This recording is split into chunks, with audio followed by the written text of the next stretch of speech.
Hey guys, welcome back. In this video, I will show you how to add or change favicon in WordPress. Let's get started.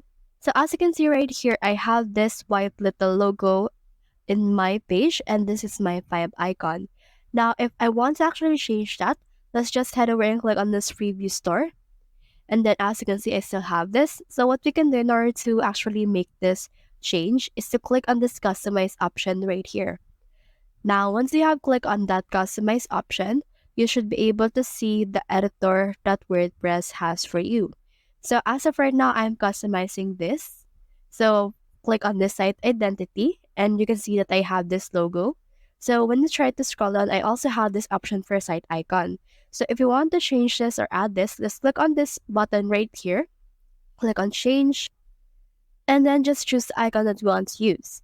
So for example, I can change it into this icon and click on the select and then click on crop image. And then as you can see, it's cropping.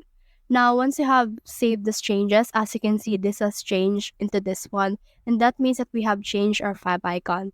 So that's the whole process. If you have found this video helpful, simply leave a like below or subscribe because it helps reach more people. See you soon.